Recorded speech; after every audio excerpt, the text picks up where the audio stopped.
जनसंख्या वृद्धि धीमे होने का क्या कारण है? जैसे दो महाबीमारियों का नाम दिया, एक एड्स, इसका होता है HIV, ये एक नहीं होगा, ठीक है, HIV होता है, ठीक है, एड्स और HIV ये दोनों बीमारियां जनसंख्या धीमी होने का कारण है, ठीक है। देखो, और ये मुख्यतः कौन से देशों में होता है?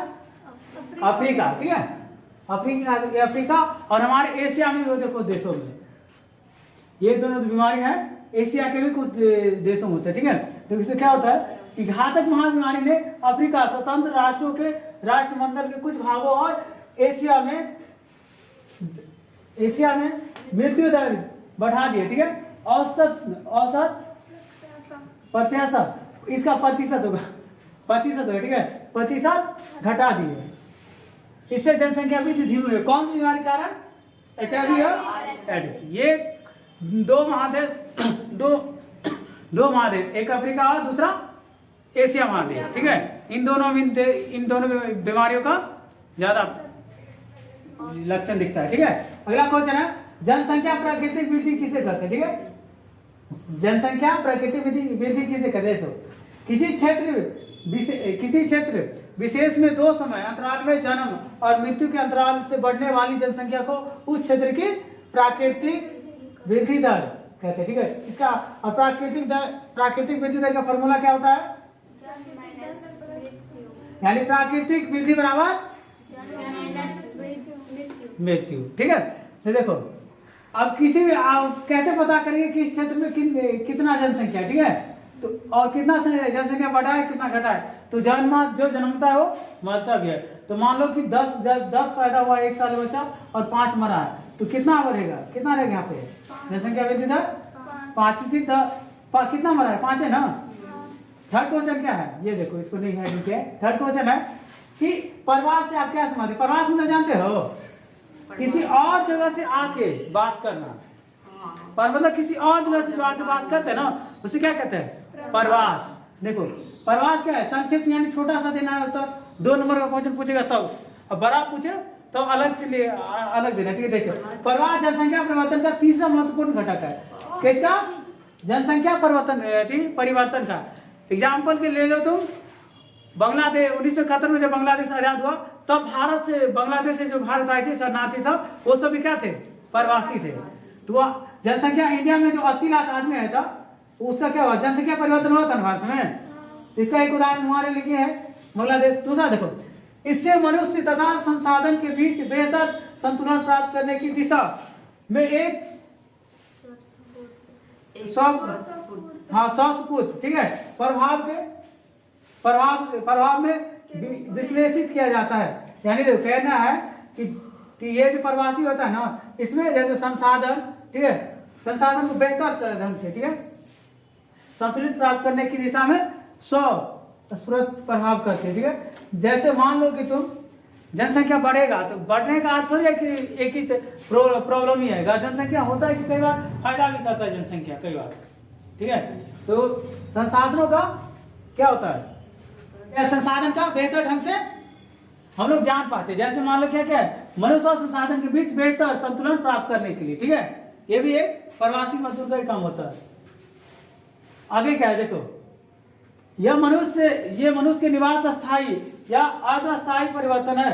प्रवास किसी क्षेत्र में जनसंख्या की संरचना और परिवर्तन को निश्चित करने वाला प्रजनन मृत्यु की अपेक्षा स्वतः एक अधिक महत्वपूर्ण कारक है। जैसे मान लो कि मतलब परिवार, मान लो कि प्रवास जो होता है ना, किसी भी अस्थायी, जैसे मान लो क्या है, अस्थायी निवासी, मतलब जो वहां रहता है, अर्ध अस्थायी निवासी, यानी कि जो वहाँ आधा आधी रहता है। मान लो कि आधा, अभी सिचुएशन क्या रहता है गाँव का, कि गाँव के 6 महीना लोग गाँव में रहता है, 6 महीना बाहर में, तो उसको क्या कहेंगे हम लोग? अर्ध अस्थायी लोग। और वो क्या कहते हैं, एक जनसंख्या में परिवर्तन भी करता है, जनसंख्या संरचना में परिवर्तन करता रहता है, ठीक है। देखो, किसी भी क्षेत्र में जनसंख्या की संरचना और परिवर्तन को निश्चित करने वाला प्रजनन मृत्यु की अपेक्षा स्वतः एक अधिक महत्वपूर्ण कारक, यानी कि मृत्यु के अलावा एक अधिक महत्वपूर्ण कारक है, ठीक है। उसको क्या कहेंगे? प्रवासी। देखो, अगला क्वेश्चन क्या है? जनसंख्या घनत्व किसे कहते हैं? देखो 1 किलो वर्ग मीटर में 100 आदमी रहेगा, ठीक है, 100 का रहता है, यानी 1 किलोमीटर, मान लो कि यहाँ से पुरानी मतलब मनीगाछी है, ठीक है, तो 1 किलोमीटर के अंदर में 100 घर होना चाहिए, कि 100 परिवार, कितना, ठीक है, कितना 100 होना चाहिए ना, 100 आदमी होना चाहिए 100 पर। अगर इतना है तो घनत्व क्या है, सामान्य है, और इससे अधिक है तो जनसंख्या घनत्व अधिक है, ठीक है।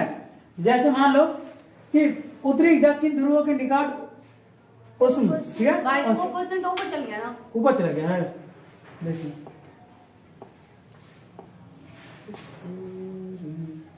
ये है ना, ये देखो क्या है, लोगों की जनसंख्या और भूमि के आकार के बीच अनुपात जनसंख्या घनत्व कहलाता है। किसके? लोगों, यानी एक किलो और किलोमीटर में कितना आदमी, 100 परिवार, ठीक है, ये क्या अनुपात हो गया ना, ये अनुपात क्या कहलाएगा, जनसंख्या घनत्व। आगे क्वेश्चन क्या है, देखो ये 2 नंबर का क्वेश्चन है, और पूछेगा तो इसमें और बढ़ा देते हैं, मतलब फॉर्मूला लिख देना कि 1 किलोमीटर में 100 आदमी रहना चाहिए तो सामान्य होता है, 100 से अगर अधिक हो जाए तो क्या होगा, अधिक हो जाएगा, और 100 से कम है तो जनसंख्या घनत्व क्या है, कम है, और सामान्य के लिए कितना चाहिए, 1 किलो और किलोमीटर में 100 आदमी, ठीक है।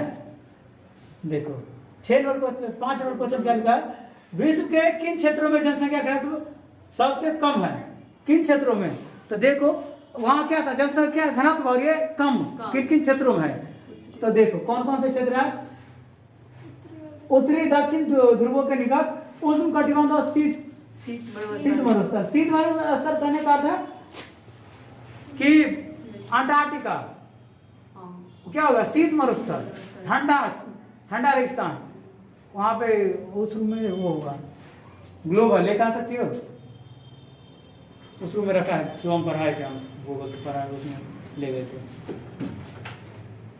ठीक। तो ठंडा क्षेत्र रहता है, तो ठंडा जगह जहाँ मान लो कि वहाँ पे 130-135 अगर माइनस में टेम्परेचर वहाँ रहेगा आदमी, सहारा में कोई रहता है जहाँ पे 50-55 रहता है, रहेगा, आदमी मंगरेल हो जाएगा, ठीक है। तो क्योंकि देखो जहाँ पे ज्यादा गर्मी है और ज्यादा ठंडी, वहाँ पे आदमी कम रहता है, तो वहाँ क्या कौन सा समस्या है, जनसंख्या घनत्व का समस्या है, क्योंकि वहां पर कम है जनसंख्या, क्या है, जनसंख्या कम है, कितना चाहिए, 1 किलो। हाँ अब देखो विषुवत रेखा के निकट उच्च वर्षा के अन्य क्षेत्रों में जनसंख्या घनत्व अत्यंत कम है।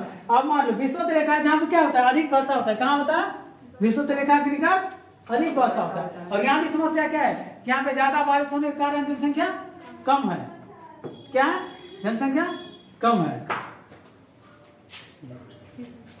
ये देखो यहाँ पे देखो, तुम लोग दिखा सकते हैं, ये देखो पीछे दिखा, पीछे दिख रहा है, ये वाला एरिया, ये अंटार्कटिका है, उसमें ऊपर दिखाइए ना, उसमें व्हाइट वाला, ठीक है, दिख रहा है। अब ये हो जाएगा शीत रेगिस्तान, क्या हो जाएगा, ठंडा, ठीक है, ये हो जाएगा बर्फ। अब बर्फ से ढका हुआ रेगिस्तान में तुमको कभी आदमी रहेगा, यहाँ तो जरूरत के हिसाब से आदमी रहेगा ना, जितना आदमी चाहिए उतना ही आदमी रहेगा। आज ज्यादा बारिश, मतलब विषुवत रेखा के आसपास क्या होता है, सबसे अधिक बारिश होता है, तो सबसे अधिक बारिश के कारण में लोग वहाँ नहीं रहते हैं, ठीक है, आ जाते हैं सहारा पे रेगिस्तान, और वहाँ भी आदमी रहेंगे क्योंकि वहाँ ज्यादा धूप पड़ता है, तो ज्यादा धूप जहाँ पड़े वहाँ पे आदमी नहीं रहेगा, तो आदमी कहाँ रहेगा, जहाँ पे सामान्य धूप पड़े, सामान्य मौसम रहे, ठीक है, वहाँ पे, ठीक है। देख लो क्या लिखा था कि उत्तरी दक्षिण ध्रुवों के निकट उष्ण और शीत मरुस्थल और विषुवत रेखा के निकट, ठीक है, उच्च वर्षा के अन्य क्षेत्र में जनसंख्या घनत्व कम है, और उत्तरी दक्षिण में क्या है, उत्तरी देखो, उत्तरी में क्या है, उष्ण है, दक्षिण में शीत है, और ये क्या लिखा है, ध्रुव, दक्षिण ध्रुव। विषुवत रेखा के पास क्या होता है, वर्षा, क्या होता है, अस्तमिक वर्षा। तो यहाँ जहाँ अधिक वर्षा हो, ज्यादा, जहाँ ज्यादा बारिश हो, जहाँ ज्यादा मौसम ठंडा, वहाँ आदमी रहेगा नहीं ना। ठीक है, ठीक है। कम होने का क्या कारण है? इन सब प्रदेशों में जो है जनसंख्या कम होने का क्या कारण है? 6 नंबर क्वेश्चन क्या है कि विश्व के 10 सर्वाधिक आबादी वाले देशों में विश्व के लगभग 60% जनसंख्या निवास करती है। कहाँ? इसमें से 6 एशिया में अवस्थित है। उन देशों के नाम बताए, यानी विश्व में 10 है ना, 10 देश है जहाँ पे जनसंख्या घनत्व अधिक है। जनसंख्या घनत्व अधिक कहने आए, वहाँ के जो देश है वहाँ के क्षेत्रफल के हिसाब से जनसंख्या अधिक हो तो उसको क्या कहेंगे? क्वेश्चन जैसा है जनसंख्या घनत्व। ठीक है, तो कौन कौन से देश है उसमें? ये भारत, चीन, इंडोनेशिया, पाकिस्तान, बांग्लादेश, जापान। ये सब क्या है? जनसंख्या घनत्व के मामले में विश्व में सबसे अधिक है एशिया में। ठीक है, किसमें? एशिया में। टोटल कितना है? 10 है। टॉप 10 में 6 कहाँ का है? एशिया का। जिसमें तुम मान लो कि भारत में अभी कितना लगभग 150 करोड़ आदमी है लगभग। ठीक है, उतना उसी का आंसू यहाँ चीन में भी है। तो ये सबकी कब्जा यही दोनों कर लेता है, हाँ कि ना? कर लेता है ना। हाँ, उसके बाद जो बचता है वो कहाँ चला जाता है? इंडोनेशिया, पाकिस्तान। पाकिस्तान में भी लगभग कितना 25 करोड़ आदमी है कि नहीं? तो ये तो क्या होता है? जनसंख्या घनत्व को दर्शाता है। ठीक है, आगे क्वेश्चन क्या है? जनसंख्या की ऋणात्मक वृद्धि क्या है, यानी उल्टा। जनसंख्या का ऋणात्मक वृद्धि क्या है? तो क्वेश्चन क्या है कि यदि 2 समय अंतराल के बीच जनसंख्या कम हो जाए तो उसे जनसंख्या की वृद्धि कहते हैं। ठीक है, यह तब होती है जब जन्म दर मृत्यु दर से कम हो जाए अथवा लोगों अन्य देश से प्रवास करें। यानी कि ये तब होता है जब आदमी मतलब बच्चा कम पैदा हो और मरना ज्यादा हो, मृत्यु ज्यादा हो, तब क्या हो जाएगा? जनसंख्या ऋणात्मक होगा। ठीक है, घनत्व नहीं होगा, तब कमेगा जनसंख्या। और हो सकता है कि वहाँ का लोग जो है वहाँ मतलब परिवार मतलब वहाँ से कहीं और किसी और देश से चला जाए, तो ये सब कारण क्या हो जाएगा? वहाँ का जनसंख्या ऋणात्मक। ठीक है, जनसंख्या ऋणात्मक समझिए ना कि किसी भी देश का मृत्यु दर ज्यादा हो और जन्म दर कम हो, और वहाँ के लोग वहाँ से प्रवास करके कहीं किसी और स्थान पे चले जाए तो वहाँ क्या होगा? जनसंख्या ऋणात्मक। ये तुम्हारा सबकी 2 तुम्हारा क्वेश्चन होगा। आगे क्या है कि मध्य जनसंख्या घनत्व वाले क्षेत्र, यानी जिसमें बीच में है, यानी जो जितना जरूरी है उससे थोड़ा अधिक है, नहीं ज्यादा ना कम है, उसको मध्य बोले। तो कौन कौन से है? चीन है, दक्षिण भारत, एशिया। ठीक है, दक्षिण भारत, एशिया, नॉर्वे और स्वीडन। ये नॉर्वे और स्वीडन कौन से कहाँ है? यूरोप में। कहाँ है? यूरोप में। और चीन और भारत कहाँ है? एशिया में। तो इन दोनों देशों में क्या है? ज्यादा जनसंख्या घनत्व नहीं है, क्या है? एक मध्यम है, यानी कि जितना चाहिए उतना नहीं है। अब है तो दुनिया में सबसे अधिक आदमी कहाँ रहता है? जनसंख्या भारत है, लेकिन भारत और चीन दोनों है ना? भारत है। इस बार हम लोग उसको टेक मतलब आगे निकल गए उनसे, इसीलिए इसी साल निकले हम लोग। नहीं, इसी साल हम लोग निकले हैं चीन से आगे। अब ना अपडेट होगा, अब अपडेट होगा। हम लोग इसी साल निकले हैं, टेंशन नहीं। क्वेश्चन आएगा सबसे, यानी हाँ आ जाए तो मार देना, क्योंकि भारत है, भारत आगे निकल गया है। ठीक है, ठीक है। तो नॉर्वे और स्वीडन कहाँ का है? यूरोप का। और भारत और चीन एशिया का। ठीक है, यहाँ पे मीडियम में जनसंख्या है। ठीक है, और सबसे और कम जनसंख्या कहाँ है? देखो जनसंख्या कम कहाँ है?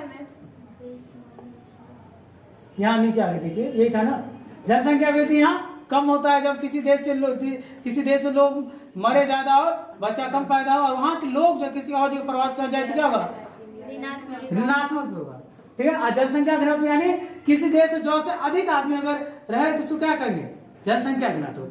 जिसमें भारत, चीन, इंडोनेशिया, पाकिस्तान, बांग्लादेश, ये 6 है दुनिया में। ठीक है, टॉप 10 में 6 किसका है? भारत का। दुनिया का ओनली एशिया में या पूरा विश्व? ओनली एशिया का 6 देश है जो 60% जनसंख्या कब्जा करके रखा है। कितना? 60%। ठीक है, मरुस्थल यानी कि जहाँ कम आदमी रहते हैं, क्या होता है, कम जनसंख्या घनत्व कम है। जैसे मान लो कि जनसंख्या घनत्व कहाँ कम है, तो यहाँ कम है, ठीक है। वो ज्यादा गर्म जगह पे जनसंख्या घनत्व कम है, ज्यादा ठंडा जगह पे कम है, और जहाँ ज्यादा बारिश है वहां पे कम है। तो विषुवत रेखा के आसपास बहुत ज्यादा बारिश होता है, जिसके कारण वहां पे जनसंख्या घनत्व कम है, ठीक है। और शीत क्या उष्ण कटिबंध में ज्यादा गर्मी लगता है, इसके कारण वहां पे जनसंख्या कम है। और शीत कटिबंध में ज्यादा ठंडा लगता है, उसके कारण क्या जनसंख्या कम है, ठीक है। आगे क्या देखो कितना नंबर क्वेश्चन है 9 कि जनसंख्या वृद्धि का क्या तात्पर्य, यानी जनसंख्या वृद्धि से आप क्या समझते हैं, ठीक है। तो देखो यह किसी क्षेत्र विशेष निवास की संख्या में निश्चित समय के भीतर जैसे 10 वर्षों में परिवर्तन को दर्शाता है।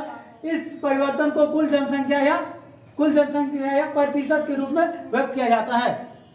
अब ये मतलब बताए ना कि जनसंख्या जो है किसी विशेष, ठीक है, जनसंख्या किसी विशेष क्षेत्र यह किसी एक क्षेत्र विशेष में निवासियों की जनसंख्या में निश्चित समय के भीतर जैसे 10 वर्षों में परिवर्तन को दर्शाता है। परिवर्तन को कुल देखिए मान लो कि अब 10 साल, ठीक है, आप 10 साल का कैलकुलेशन लगाएंगे इस क्षेत्र में कितना जनसंख्या वृद्धि हुआ है, ठीक है, कितना लोग इस क्षेत्र में अभी रह रहा है, कितना क्षेत्र यहाँ, कितना लोग यहाँ से जा चुका है, वो क्या हो जाएगा जनसंख्या वृद्धि दर, ठीक है। तो जनसंख्या वृद्धि से क्या समझते हैं, तो तुम लोग और पूछे 2 नंबर का क्वेश्चन क्या लिखोगे कि किसी भी क्षेत्र में किसी भी क्षेत्र के 10 साल की जो है, ठीक है, जनसंख्या का अनुमान लगा कर पता लगाया जाता है कि उस क्षेत्र में कितना जनसंख्या बढ़ा और कितना जनसंख्या घटा है। उसकी वृद्धि रेट को हम ऐसे ही जानते हैं। जब 10 साल का जनसंख्या क्या करेंगे, जोड़ेंगे, ठीक है, 10 साल में बहुत चीज चेंज हो